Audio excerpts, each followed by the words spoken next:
You call it a new generation, children of light, sons and daughters. We'll be a new generation. We carry your hope, your salvation.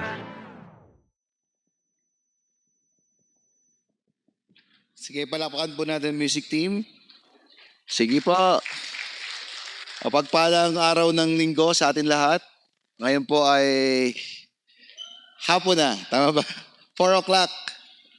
How are you excited for the Word of God? Me, I'm excited. Napakaganda po ng topic natin ngayon. By the way, nasa tatlong yugto na po tayo ng ating serye na pinamagatan New Gen. So bakit New Gen? Again, hindi naman po lingid sa ating kalalaman. Victory, we are already, natapos lang ng 48th anniversary natin. And we pray for the God faithfulness to all of us na yung another 40 years na papasukan natin, we still be faithful sa tawag ng Panginoong Diyos sa ating simbahan, which is honoring God and making disciple. So palalim pa natin when we say that, ano daw po yung ating mission vision. We establish, we are Christ-centered, Spirit-empowered, socially responsible churches in campus ministry in every nation. So as a church, we are, what we are doing, we church planting, we go to the world mission and to the campus. So itong serye pong ito, nakatuon po ito sa campus. That's why yung sa Acts na sinabi doon na si David daw po ay namatay at napulfill niya yung purpose sa kanya ng Panginoong Diyos. And lahat po ng pinag-usapan natin is talk about David. Na in the same time din po sa atin, this is what we are going to do. Having a life of David na mapulfill yung purpose niya sa atin. That's why yung first topic po, pinag-usapan po natin doon about David and Goliath and Saul. Na si King Saul ay despite of being a man with authority, andun pa rin po yung pagiging respectful ni David sa authority. So, bilang mga young generation, sino po dito young generation? Yan. Sino dito may nanay ka at may tatay ka? Anak ka ng nanay at ng tatay mo. What we talk about unang week, we need to honor our parents. We need to honor din yung within the authority. That's why ito po yung naging puso ni David. Even na sinabihan siya doon ni Haring Saul na bago ka makipaglaban dyan sa higanting yan, suotin mo itong aking balute o yung warrior na kasuotan. Pero hindi ito fit kay David. Pero bilang anak o bilang with authority, andun pa rin siya na sumunod siya. So ako, I understand doon na bilang mga Kristiyano, andun pa rin tayo na sumusunod sa otoridad, not only into the authority, but also to our parents. It doesn't matter kung mabait, mabuti ang ating mga magulang, but kung ano yung sinabi sa Biblia na we need to honor our parents. Bakit narating ni David yung matalo niya si Goliath is because of the trust na meron siya sa Panginoong Diyos. And it exemplify na same thing to us. We want to kill yung mga anak natin as an older generation. We want to kill the giant of their life. Be a good example. In the same time, yung mga kabataan naman o yung campus natin, let's learn to our older generation. Kung mapapansin nyo, dito sa atin, may bata, may matanda, may mas matanda. Parang ganun, Nandun na ako sa matanda eh. Ikaw, Kuya Rex, saan ka doon? Bata pa rin. Yan. So second week naman natin, pinag-usapan naman natin about covenant friendship. Na yung covenant friendship, matatagpuan natin, yung tunay na kaibigan is also sa simbahan. Si Jonathan po, bilang anak ni King Saul, ang gusto ni King Saul, siya maging hari.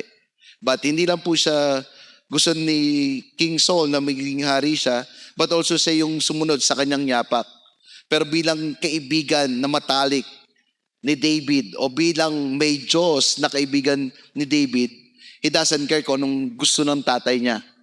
But andun pa rin yung pagsunod, pagmamahal. Actually, namatay nga siya dito na sumusunod siya sa kanyang ama. Na he is willing to die for his parent, but in the same time, because he know na ang Panginoong Diyos ang tumawag, siya ang tumawag kay David na maging hari si David, andun yung pagiging tunay na kaibigan niya. And hope, ang bawat isa po sa atin dito, meron tayong Jonathan sa atin pong pag-walk in the Christian life. Kasi sabi daw po doon, na fulfill yung calling ni David, it is because of the friend na nagpupush sa kanya para mapalapit kay God. Kasi marami po dong senaryo na parang willing po si Jonathan na ibigay kung ano yung lahat na meron siya, parang pinahalagahan niya si David katulad ng pagpapahalaga niya sa sarili niya. Ako po, why I love the church, naramdaman ko po yun sa simbahan. Sino dito yung meron laging umaali-aligid sa'yo, sumusunod sa'yo? Or pagka bago ka dito sa simbahan, nakikipagkamay sa'yo, hi, by the way, I'm Ron. Yung feeling mo, artista ka, meron ka bang naramdaman na gano'n? Na they, parang yung oras nila, ibinibigay nila sa'yo to do one-to-one, to share the word. Pagka may problema ka, meron kang crying shoulder, o sa mga men, merong someone na nagtatap sa'yo. And this is what happened to Jonathan and David. He doesn't care kung ano yung kung ano yung meron sa mundo, but yung tunay na pagkakaibigan ay willing nilang ibigay sa isa't isa to fulfill the purpose of God sa buhay natin. That's why I love the church. Sabi ko nga, may Jonathan. And hope, sino dito meron po kayong kaibigan Jonathan? Hindi po pangalan pero the way na it will pursue the calling of God onto you. And now, pag-uusapan naman po natin ngayon is about Nathan and David. This is the scenario when David become a king, nung naging hari na po siya, o naging matagal na siyang Kristiyano. Sino dito may katabi ka mukhang matagal ng Kristiyano? Mukha lang.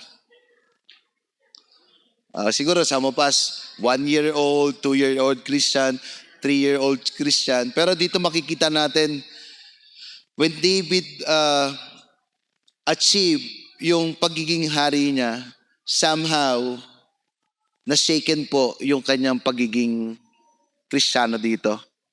Di ba tinatawag siya a man after God's own heart? Pero in this scenario, nagkameron po siya ng kasalanan. But again, despite of his sin, andun pa rin po na na-restore siya because there's someone who speak to David. Can we all stand up and let us read the word of God in 2 Samuel chapter 12, verse 7 to 15. Pagkatapos sinabi ni Nathan kay David, ikaw ang taong iyon. Ito ang sinabi ng Panginoon, ang Diyos ng Israel. Pinikli kitang hari ng Israel at niligtas kita kay Saul. Ibinigay ko sa iyo ang kaharian at mga asawa niya. Ginawa kitang hari ng buong Israel at Juda. At kung kulang pa ito, bibigyan pa sana kita ng mas marami pa riyan. Pero bakit hindi mo sinunod ang mga utos ko at ginawa mo ang masamang bagay na ito sa paningin ko? Ipinapatay mo pa si Uriah at Hitteo sa labanan. Ipinapatay mo siya sa mga Ammonita at kinuha mo ang asawa niya. Kaya dahil sa ginawa mo, mula ngayon, palagi na magkakaroon ng labanan, patayan sa pamilya mo dahil sinuway mo ako at kinuha ang asawa ni Uriah upang maging iyong asawa. Ito pa ang sinabi ng Panginoon, may isang miyembro ng sambahayan mo ang maghihimagsik laban sa iyo. Ibibigay ko ang mga asawa mo sa taong iyon na hindi iba sa iyo at isisipin niya sa kanila nakitang-kita ng mga tao. Ginawa mo ito ng lihim, pero ang gagawin ko ay makikita ng hayagan ng buong Israel. Sinabi ni David kay Nathan, nagkasala ako sa Panginoon. Sumagot si Nathan, pinatawad ka ng Panginoon at hindi na mamamatay sa kasalanang ginawa mo. Pero dahil ginawa mo, binigyan mo ng dahilan ang kalaban ng Panginoon, nalapastanganin siya, kaya sigurado mamamatay ang anak mo. Nang makauwi na si Nathan, ipinahintulot ng Panginoon na magkasakit ng malubha ang anak ni David at David kay Bathsheba. Tayo po manalangin. Lord, thank you for the day. We ask for your presence to be upon us. Bilang iyo mga mananampalataya, dalangin namin, mapakinggan namin, madinig namin ang iyong tinig. Like what happened to David. Yes, he's not perfect. There's a lot of sin that he commit. But after that, you call him a man after your own heart. And this is our prayer. Tawagin mo kami, Panginoon, na ang puso namin ay naayon sa nais mo sa buhay namin. Lord, bless each one of us that even you said to your word, if we confess our sin, you are righteous and just, and you can forgive us. You will change our heart like new. I pray for the day, God, that as we ask for forgiveness, it's you, Lord, who will forgive our sins. In Jesus' name, amen and amen. Ito pong senaryo ito ay bago po tayo mag-chapter 12, si David po ay nakakommit po siya ng kasalanan. This is one of the lowest point of David's life. What caused his fall? First, he stayed in the palace instead of leaving his army against enemy. He was idle and become comfortable in his places. What happened to David? He became idle. And be careful being idle, because idleness could lead to sinfulness. Yun pong walang ginagawa, it will lead us to sinfulness. That supposedly, si David daw po, itong sinarong ito, ay naandon sa labanan. Pero bilang hari, ang ginawa daw po niya, ay nagstay siya sa kanyang palasyo. And this scenario, during the time of his idleness, doon po niya nakita si Bathsheba na naliligo doon sa kanilang Bathsheba, naliligo siya sa banyo. Siyempre, Bathsheba. Medyo corny pa rin. Ayan ha. And it not lead only to seeing Bathsheba. But ang ginawa niya, nagpadala siya ng tao para lapitan si Bathsheba at mag-communicate na kailangan niya si Bathsheba. And in the same time, Bathsheba came to the palace, and there's something to them. But the sin not end up to only one sin. After nila magsiping, sabi daw po doon, si Bathsheba ay nabuntis. You know what, in that time, si Uriah o yung asawa ni Bathsheba ay nasa labanan na he is a warrior of David. Isa sa lumalaban para sa bansa ng Israel. Isa daw po siya sa magaling na may mga hawak na tao. Si Uriah po, hindi lang po siya isang sundalo, pero meron po siyang hawak na mga sundalo. Kumbaga, we can categorize that he is a general in that time. And because of the sin, hindi pwede mabuntis si Bathsheba, pinauwi niya si Uriah. Pagkapauwi niya kay Uriah, ano po nangyari? Sabi ni David, pwede ka nang umuwi sa bahay mo. Pero because Uriah really loved yung pagsunod niya sa Diyos bilang warrior, never po siyang umuwi sa bahay nila. Pagkapauwi, pupunta siya doon sa bahay nila, Kasi ang taktika ni David, yung kasalanan, kailangan matakpan. Pero hindi po nangyari yun dahil si Uriah is really passionate din to love God and to do kung anong pinapagawa sa kanya ni God. Kaya sabi niya, hindi ko magagawa o maaatim na pumasok at matulog sa aking silid na hindi na alam ko na ang aking mga kasamahan o ang aking mga tauhan ay nakikipaglaban. Pagkapauwi, ando sa point na si David become idol but Uriah is not. Kaya ang ginawa uli niya, nilasing si Uriah para matulog. But again, nakita niya na doon. Uriah is so faithful, passionate, obedient sa Panginoong Diyos and to the mission that God called him. Kaya ang ginawa ni David, gumawa naman siya ng isang kasalanan at yung kasalanan niya ginawa niya.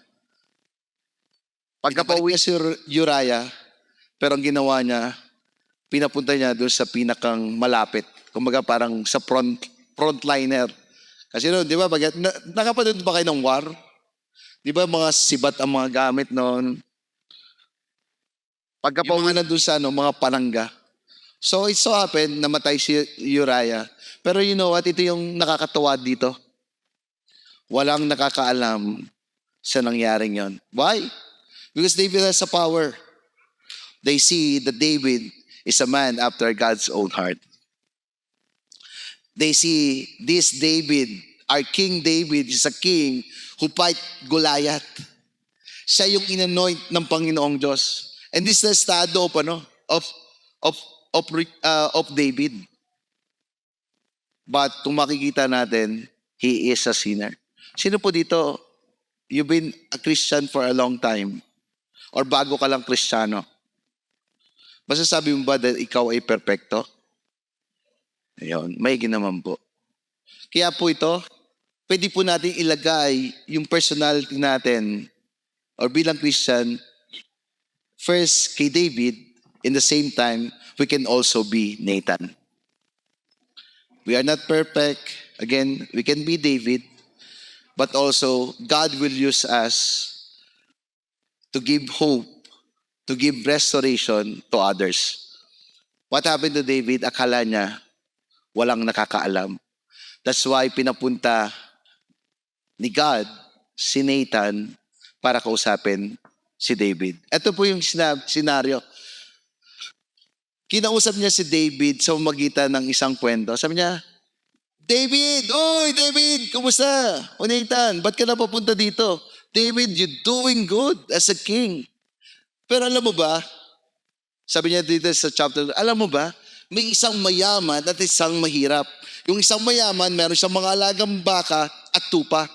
At in the same time, yung mahirap, meron ding alagang tupa. Bumili siya ng isang tupa, inaalagaan niya to na parang kanyang isang anak na babae, pinapakain niya, kasalo niya sa pagkain, kasama niya sa pagtulog. At ganito niya ito kamahal.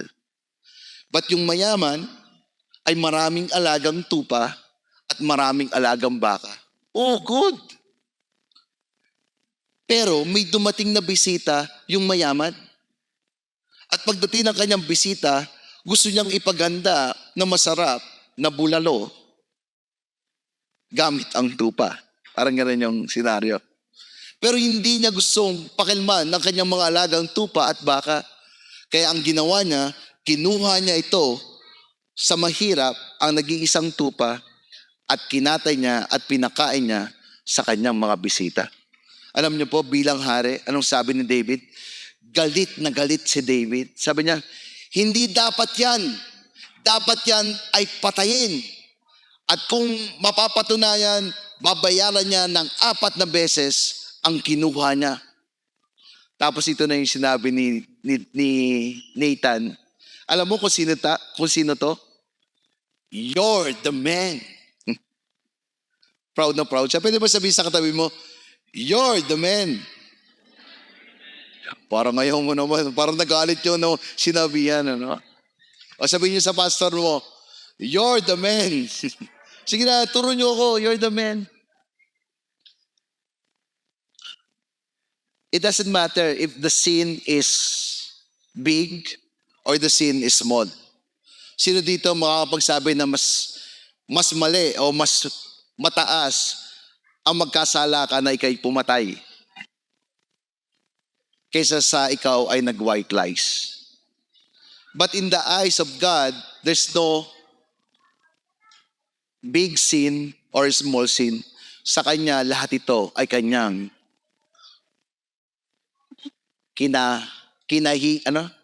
nagagalit ang Panginoong Diyos sa kasalanan.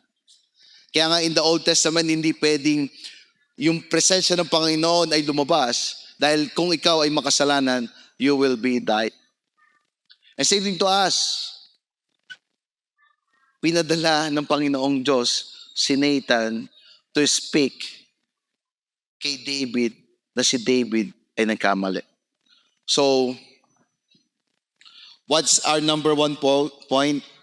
How do we reach out and influence the new generation? O how we can reach and influence, as a new generation, how can we reach out and influence the world? First, we become mouthpiece for God.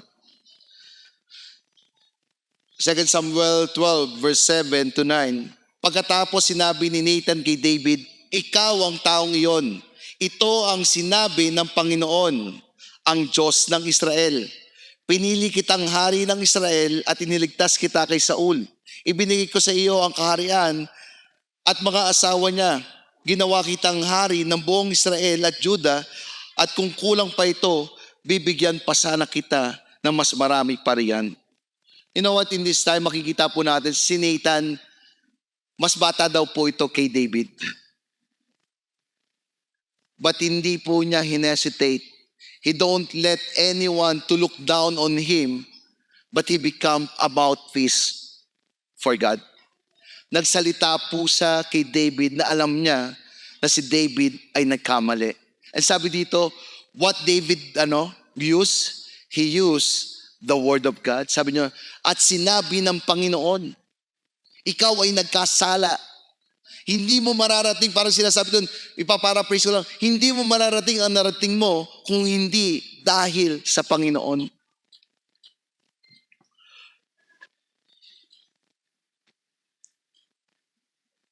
Let us not water down the truth for the sake of trying to please everyone, especially the young people.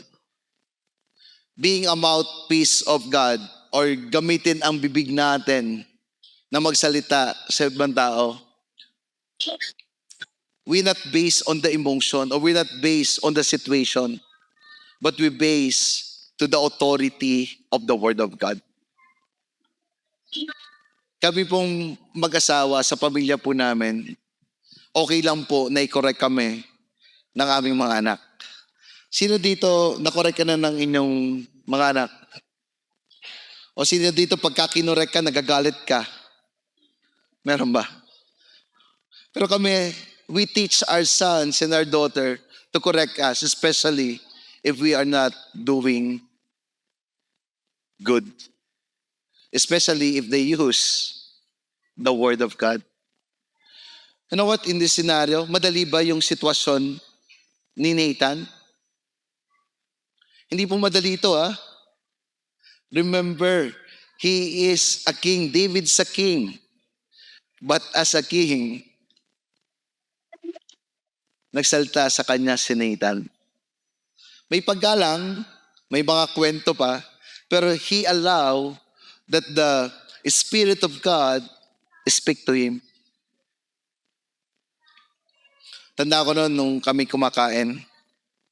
Tapos, pagluto ko, kasi gutom na ako, sabi nila, handa na, nagluto na. Tapos kain na agad ako. Sabi ng isang anak, Daddy, hindi ka pa naghuhugas ng kamay. Maghugas ka ng kamay. Hugas ako ng kamay. Pagkahugas ko ng kamay, kain na uli ako. Daddy, hindi ka pa nagpre-pray. Grabe naman itong mga anak namin. Mas stricto pa sa magulang. Parang pinagsasabihan yung anak. Pero, you know what, for us? It's a joy for us. Bakit? Yun yung tinuro namin sa kanila. At the same time, ano po yung pwede tayong i-correct ng ating mga anak? if they use the Word of God. So young generation, si dito, young generation, ready na ba kayo i-correct yung magulang nyo? Ayan. But you cannot correct your parent if we don't know the Word of God. Tama ba? But in the same time, to us, if it's the Word of God, we can be corrected. You know what? Kasi yung labas po, nakatingin lang po yan sila sa atin. And bilang tinitingnan nila tayo, meron po mga back of their mind, tinitingnan nila paano tayo namumuhay, paano tayo na ano. But okay lang po yan. Everybody of us is not perfect.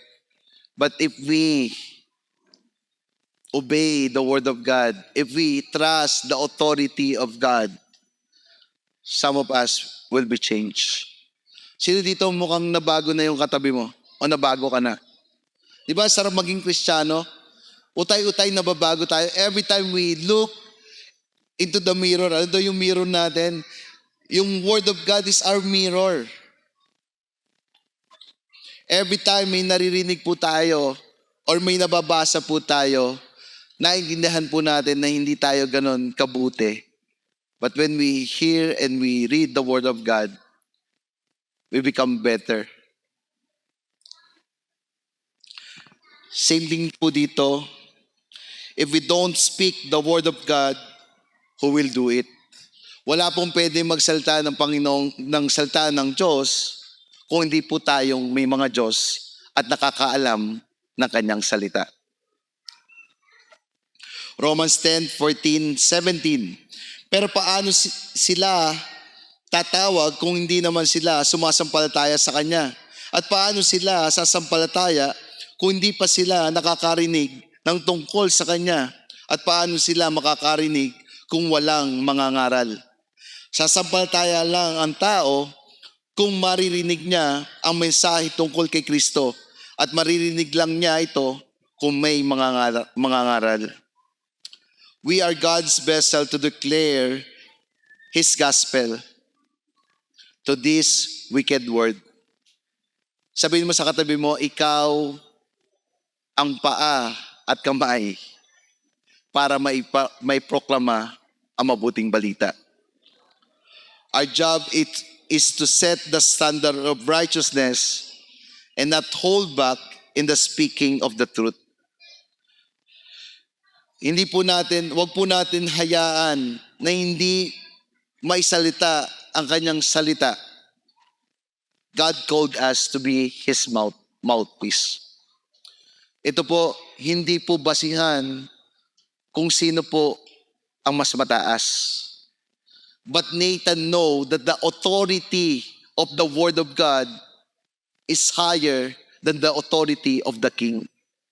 Ang Diyos po ni Nathan dito ay hindi po kung sino yung mataas o sino yung nakapwesto or nakabase sa kanyang emosyon. Pero po siya ay nakabase sa otoridad ng salita ng Panginoong Diyos. We can correct one another. You can correct your pastor. You can correct the person beside you. Yes, mayroon po tayong mga leader, pero kung ang gawa po ay hindi na po naayon sa salita ng Panginoong Diyos, again, we can speak to other person. Sino po dito may bibig? Lahat naman po, ano? Sige nga, kung may bibig ka, sabi mo, ayun, lahat naman pala, no? Hindi po aksidente na may bibig po tayo. Hindi po aksidente na nakakarinig po tayo ng salita ng Panginoong Diyos. Honestly, every time po ako natatayo dito, hindi lang po ako nagsasalita dito na to be your motivational speaker. But ako po mismo, before I go here, I make sure na ako po mismo ay naministeran na muna ng salita ng Panginoong Diyos. Hindi niyo po alam kung ilang beses na po kong umiyak bago po ako pumunta dito sa unahan. Especially in this topic, it's very timely for me also as a leader. Kasi minsan pagka nandun ka na sa taas, parang everything is fine. Tama ba? Pero be watchful, especially you are in the top. If you are a mother, if you are a father, kung meron ka ng inahawakan na, sabi ko nga lagi, especially dun sa mga tinuturuan ko na inire-raise natin mga leader dito, the ability, the talent will bring you there, but the character will stay or will remain you. Sustain you, will remain you. You know what? Parang sinampal dito si David. Oh. Galit na galit siya, sabi niya, sino yon? Dapat siya patayin. Dapat siya magbayad ng 4 na beses. Pero sinabi niya, you're the man. Ikaw yon. At ito ang sabi ng Panginoong Diyos. Sabihin mo kaya yung kay Presidente Bongbong Marcos, Bongbong Marcos. O sabihin mo yun sa nanay mo, nanay, sabi doon, ang nagpamataas ay binababa. Gusto mo sa baba ka matulog. But again, gusto ko lang po i-point out, if it's God na nagsasabi sa'yo na sabihin mo yon, don't hesitate it. We need to say that. Second point po na meron tayo, model of righteousness. Not only a mouthpiece of God, for God, but model of righteousness. Nathan could have lost his life by being honest and bold to confront King David. But he was brave enough to tell David the rebuke and judgment of God. Yes, he was a dear friend of David, but Nathan's loyalty was with God. Minodel po ni Nathan yung righteousness because alam niya po na ang Diyos niya above all ay ang Panginoong Diyos. Sino po dito tumanggap sa Panginoon bilang Panginoon at tagapagligtas ng kanyang buhay? Sabi doon, there's a promise when we accept Him as Lord and Savior of our life. Sabi doon, we are saved. But yung isang word doon, siya ang Panginoon ng ating buhay. He's not only Lord ng isang parte ng ating buhay, but 100% of our life, siya po yung Panginoon natin. Are we loyal to God more than our closeness with someone else? So ang tanong, kung siya yung Panginoon natin, kanino tayo mas loyal? Doon ba sa ating Diyos o doon sa ating kaibigan? Many times we end up compromising the word of God because we value our relationship with others and more than we value our relationship with God. How do we value our relationship and show our loyalty to God? By doing away with all our sins and continue to walk with God. It talks about loyalty. If we know na siya yung Panginoon natin, ang tanong, kanino tayo mas loyal? Like itong senaryong ito. If you are a friend of someone, hahayaan mo ba na magkasala siya? Or are you being loyal to our God? Let's model the righteousness.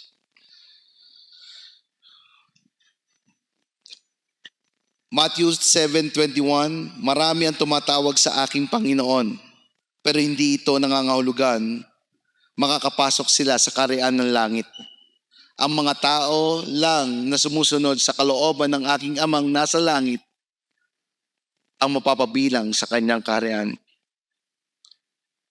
Nowadays, so many people are willing to pledge their loyalty to someone depending on how much money they can earn from him. In other words, my loyalty depends on what I can get from you, and as long as you can pay, you have my utmost loyalty. Kalimitan daw yung loyalty ay depende sa kayo na sa iyong matatanggap na halaga. Meron ba ditong ganon? Or our loyalty is depend on who God is into us? Di ba nowadays, maraming handang mamatay. Ano ba? Yung last election na lang, yung pink at saka yung bong, bong, bong. Tapos yun, makikita mo yung unity team, maghihiwalay din pala. Wala nang unity. Parang, but that time, makikita mo, everybody is really passionate. Meron kang handang tawag dito, makipag-away sa kaibigan because of that. Pero ngayon, we realize, it's all useless.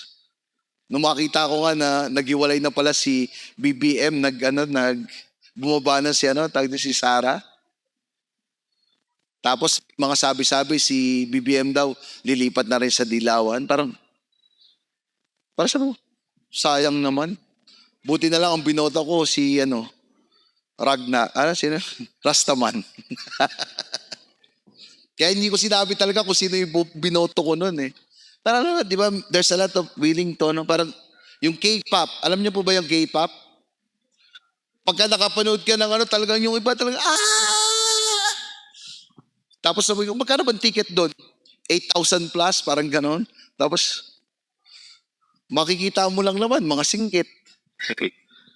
Mas pogi pa si Ian. Pabirang pagka si Ian, nakapalang pa kayo. Bagawin natin illustration. Mas pogi pa si Jansen. Ay, konti lang po. Diba, pagka yung K-pop, di ba? They're willing to die. But nowadays, there's a person pa ba that willing to die if we call about Jesus?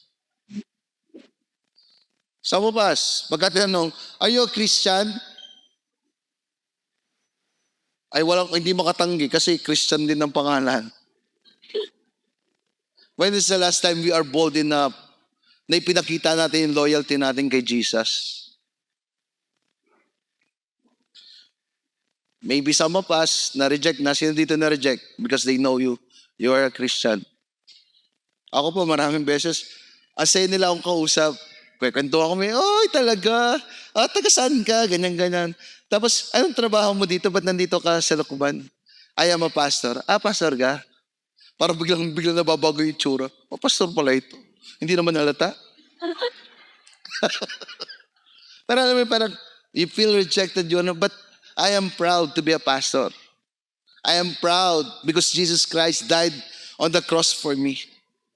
I'm not perfect, pero my loyalty is to Jesus. Are we willing to model the righteousness of God?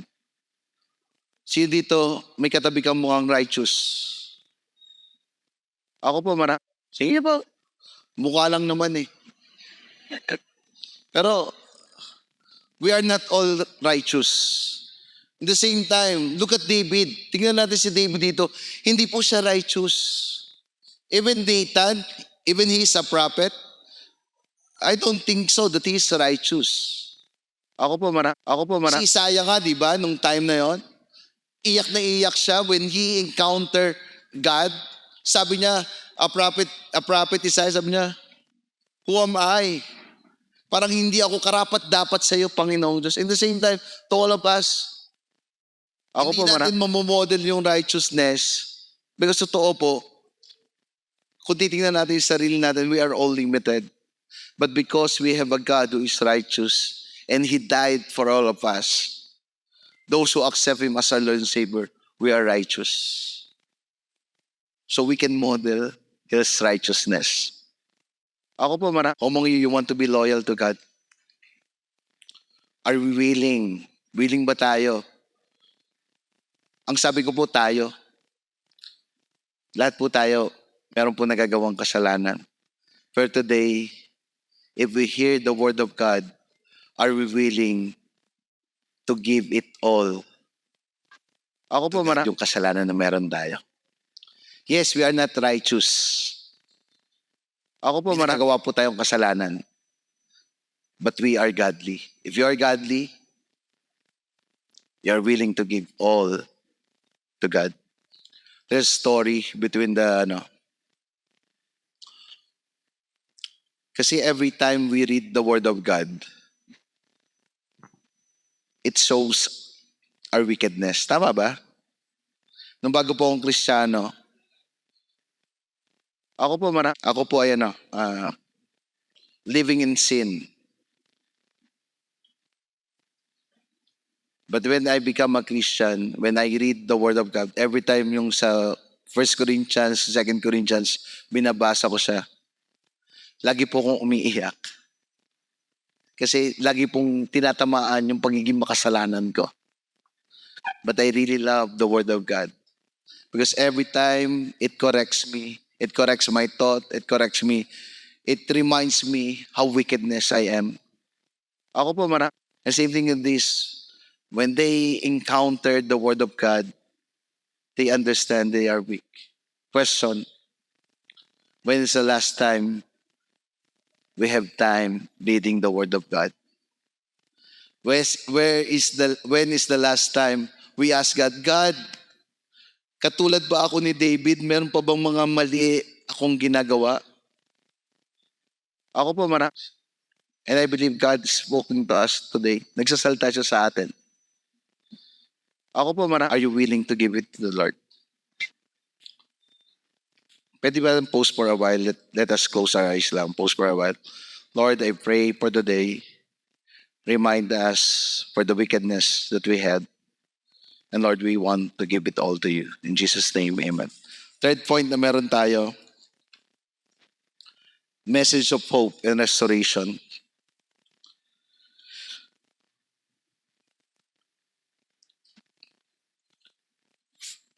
Second Samuel chapter 12, verse 13, sinabi ni David kay Nathan, nagkasala ako sa Panginoon. Sumagot si Nathan, pinatawad ka na ng Panginoon at hindi mo mamatay sa kasalanan ginawa mo. David messed up really bad. He committed adultery, responsible for the death of Uriah,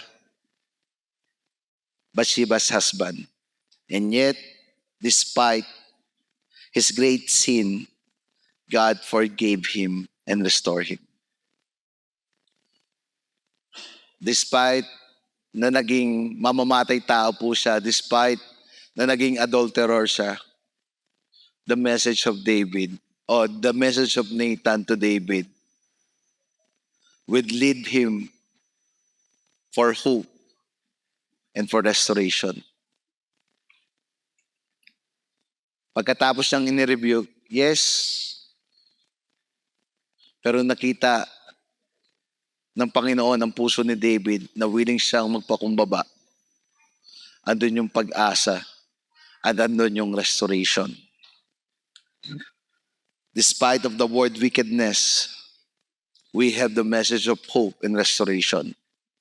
Kahit ganun po kagulo ang mundo, kahit po ganun po kadumi, but still we have a message of hope and restoration.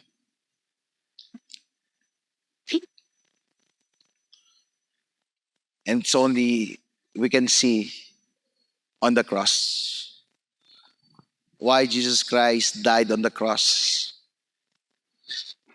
He died on the cross because of all our sins. Nung namatay po siya doon, pagkalipas sa 3 araw, nabuhay muli, kinuha niya po ang lahat ng ating mga kasalanan. And to those who confess his sin, sabi doon, he is righteous and just, and he can forgive all our sins. Tanong po, meron po bang kasalanan na hindi kayang patawarin ng Panginoong Diyos? All the sins po ay pwede niyang patawarin. And the message of the cross will give us hope and restoration. You know what? After pong magsisi ni David, sabi doon po, there's a consequences sa iyong ginawa, sabi ni Nathan. At magkakasakit ang iyong anak. Namatay po yung kanyang anak. Nag-ayuno po siya, nagdasal siya sa Panginoong Diyos, patawaran mo, but he received the consequences of that. Tapos nung namatay na yung kanyang anak, sabi ng yung mga tao ni David, namatay na pala yung anak ni Haring David. Natatakot. Sabi niya, natatakot ako. Kasi yung oras na nag-aayuno siya, ngayon paano pa kaya nung namatay na yung anak niya? Ba't anong ginawa po ni David? Bumangon po siya, naligo po siya, and he become restored into the relationship na meron po siya sa Panginoong Diyos. Sabi doon sa Acts, he fulfilled the purpose of God to him. Napulpil po yung purpose ng Panginoong Diyos sa buhay ni David. Anong pinagkaiba ni Saul at ni David? Di ba mayroon din naman mga propeta na lumapit kay David? Andun si Samuel na nilapitan niya si Saul, or may mga Saul, itong pinasasabi sa iyo ng Panginoon. Tapos kinorek pa siya doon ni Samuel. Sabi ni Samuel, bakit ka nag-offer ka agad? Hindi mo pa inintay na dapat ang nag-offer niyan, ang mga pari.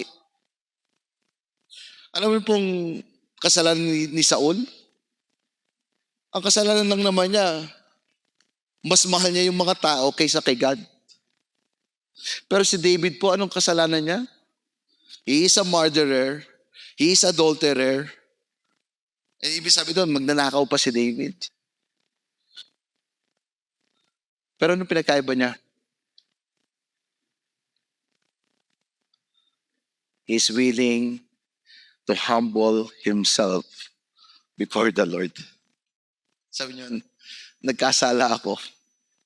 Ito yung nagawa kong kasalanan. Sabi niya, pinatawad ka na ng Panginoong Diyos. Na-reconciled po si David because he responded with repentance. Alam niyo po yung repentance o paghingi ng tawad? Dalawa po kasi yun eh. Maka-Diyos na paghingi ng tawad at makamundo na paghingi ng tawad. Yung iba, dahil dumadaan sila sa consequences ng maling ginawa nila, kaya sila nanghihingi ng tawad sa Diyos. Pero yung puso po ni David, hindi dahil sa pinagdadaanan niya sa sitwasyon, pero ito totoo na paghingi ng tawad niya sa Panginoong Diyos. His response is right. With humbleness, he humbled himself before the Lord. And when he humbled himself before the Lord, there's hope and there's restoration. As a Christians, sino po dito Christians? We can be Nathan. Nathan, that we are the one who can share the hope of God and restoration. Sabi doon, we are all called by God and He gave us a minister of reconciliation. Sabi ko nga po kanina, I am so blessed dito sa simbahan kasi mayroong nag-share sa akin na mabuting balita. May nag-akay po sa akin. At nung naging single ako, meron din po nag-aakay sa akin bilang single. Nung nag-asawa ako, meron din po nag-aakay sa akin bilang may asawa ko. Nung pastor na po ako, hanggang pastor po ako, meron pa rin pong nag-aalalay sa akin to become where I am right now. And po nag-glorify the authority of the Word of God. We can be Nathan to others. But also, we can be David, na kung may nakita po tayong mali sa ating mga puso, are we willing to give it all to God? Can I call the music team?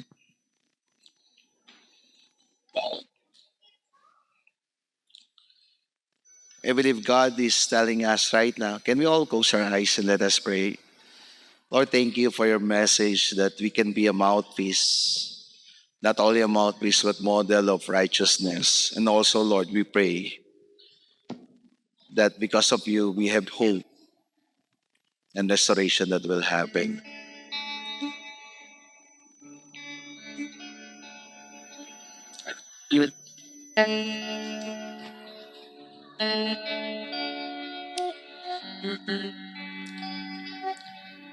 Hebrews 4, verse 12. For the word of God is living and active, sharper than a double-edged sword, can penetrate our bone marrow, and soul. Lord, thank you that ang iyong salita ay tunay na buhay at aktibo. Sintalim ng dalawang talas na espada at kaya niyang abutin ang kaibuturan ng kaluluwa. Lord, we pray for today as we hear your word, we can be like David, that we are willing to humble ourselves before you. If you are that person, God is talking to you right now. Can we have this time and moment for God alone? Can we all close our eyes? And I believe also, same thing to me. I'm not perfect. But when I hear this message, I end up kneeling down, humbling myself before the Lord, and asking, Lord, forgive me. If you are that person na nandito ka ngayon sa place na to, I believe every one of us, maybe you are a volunteer, nandiyan po tayo. Can we take this moment then, i-humble natin yung sarili natin kay God? Can we ask God, Lord, forgive me. I don't know kung ano yung idinideal sa puso natin ngayon. Maybe some of us, a simple white lies. Some of us siguro dinidil when we compromise doon sa atin sa mahal sa buhay. When we allow na, sige, okay lang na magkasala ka. Because ikaw naman yung nagpro-provide, mga ganyan. But today, I believe, we are like David right now. God is talking to us. Sabi niya sa kanyang salita, siya ang Diyos na hukom ng mga hukom. Kahit hindi nakikita ng tao, ay kanyang nakikita. Yes, pwede nating itago sa ibang tao. Pero He is a God of El Roy. He sees the thing that man cannot see. Kayang basahin ng Panginoong Diyos yung nasa puso natin. The question, are you willing to humble yourself before the Lord? And now, if you are willing to humble yourself to the Lord, can we take this moment and time na ikaw mismo, makipag-usap ka sa Panginoon, Panginoon, ano ba yung mga kasalanan na gawa ko? And now, I am ready to model the righteousness. I want to give it all to you, Jesus. I want to be passionate to obey you. But first and foremost, I want to surrender it all to you. If you are that person, I believe God is talking to all of us. As we sing this song, can we repent to the Lord yung mga bagay na yun?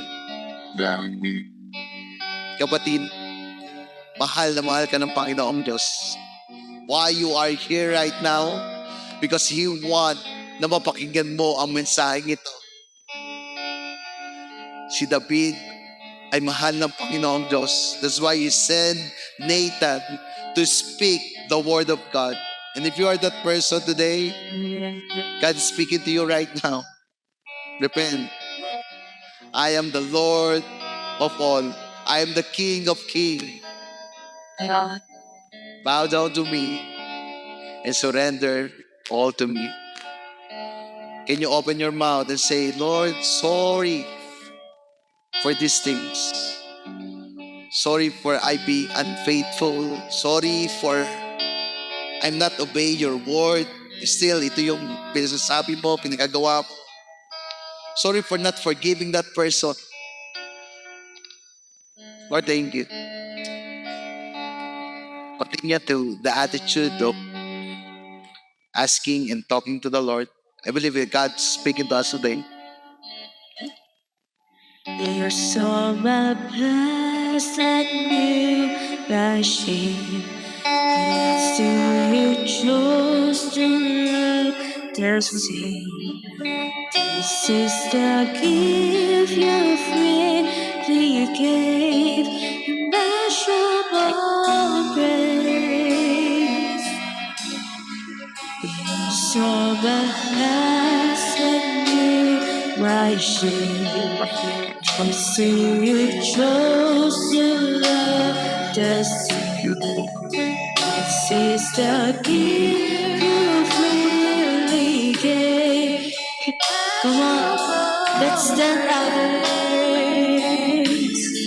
Immeasurable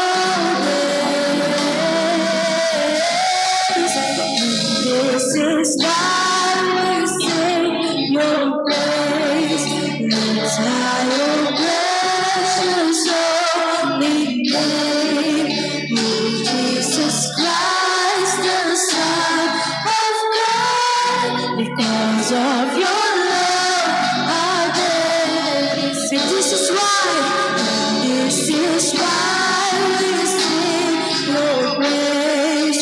Let's high your precious holy name. Jesus Christ, the Son of God. Because of your love, our day is great. And this is why we sing your praise. Lift high your precious holy name. Oh, Jesus Christ, the Son of God, because of your love, our debt is paid. Because of your love, our debt is paid. Because of your love, we sing your praise.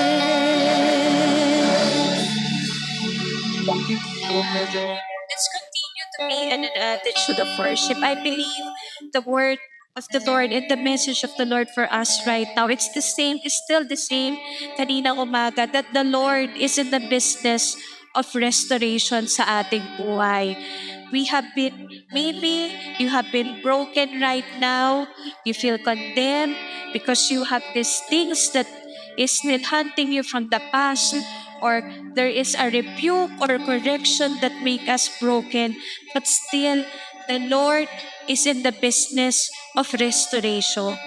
Hindi tayo mare-restore kung hindi tayo na broken. Ang nare-restore lang ay yung broken. We have been broken because, Lord, pagod na ako sa ginagawa ko to. I want to be right with you and I feel broken, but I believe this is the message of the Lord for you. My son, my daughter, I am here in the business of restoration in your life. Maybe you have faith have been broken, your experience have broken the joy in you in your walk with the Lord, but this brokenness leads you that God can restore your life. If you feel something that if you are broken right now, maybe you're broken because of dreams, because of career, or because of the life that you have, or because you are broken because you know you sin in our holy God. The Lord sees the humility in your heart, and I believe the Lord is in the process of restoration in you. Let me just pray for each one of us. Lord, thank you for giving us hope and for reminding us that you are not still done in our life. You are in the process and you are in the business of restoration. I may be broken right now, but Lord, my brokenness will lead me in you restoring my life, realigning me, making me whole again, so I can do the things that you have called me to be. You have called me for a for a purpose, and you have made me whole again. Lord, maraming maraming salamat. I believe that the Lord wants to make you whole again.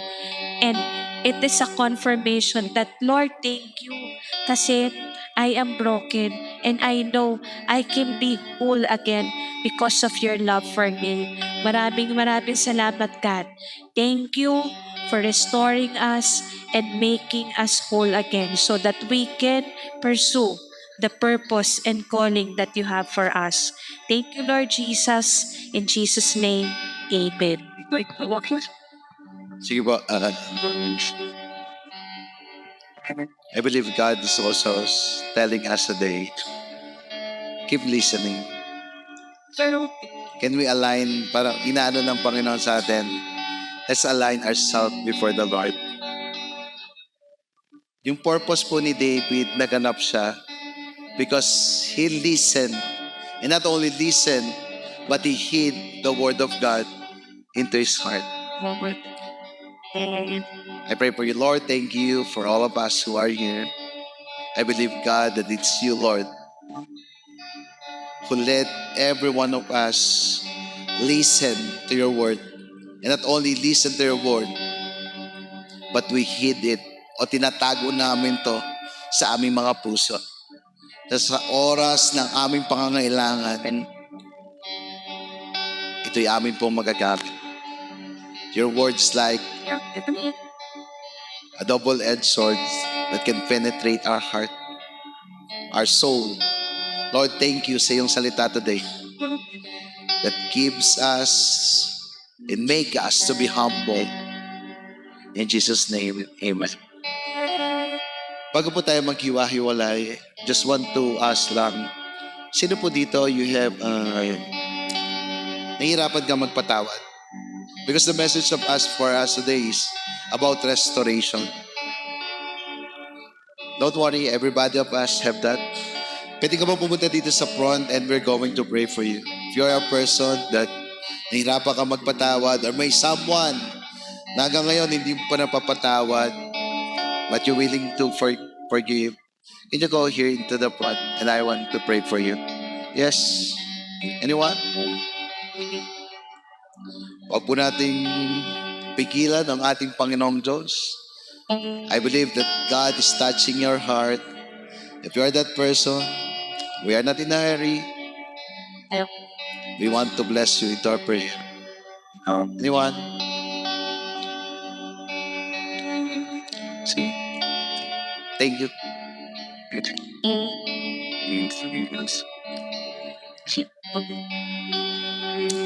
Thank you, Lord. Yeah.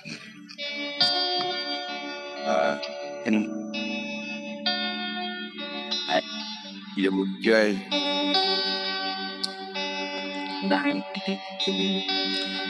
you look at Nay, thank you sa akin. God is a God of restores. Hindi sayang, walang sayang sa Panginoong Diyos. Especially when we humble ourselves before the Lord, He's the one who will make us grace. Sabi doon, ang nagpapakumbaba ay kanyang itinataas at nagpapataas ay kanyang ibinababa.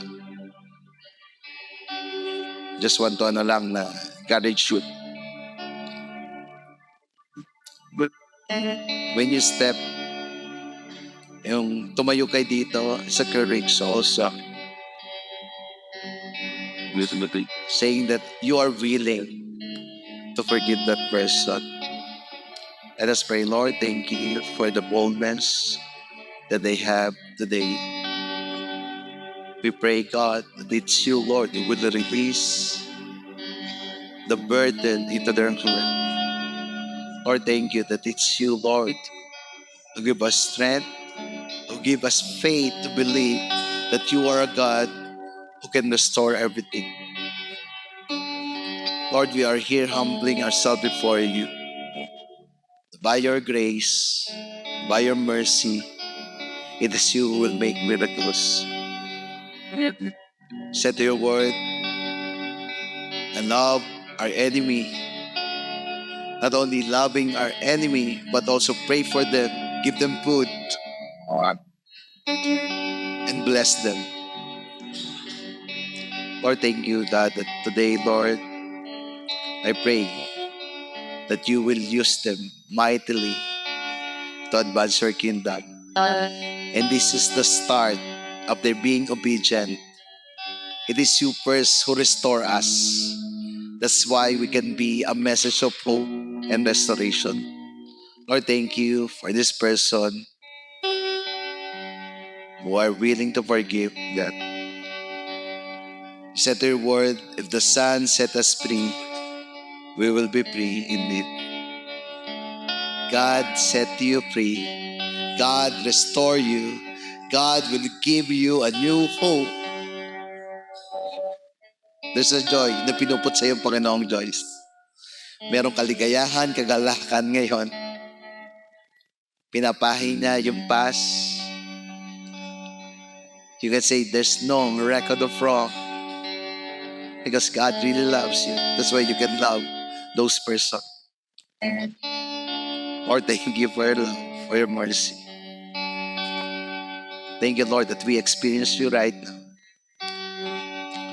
Bless this person who is boldly enough na hindi niya, because they hear your word, they are willing to forgive the person.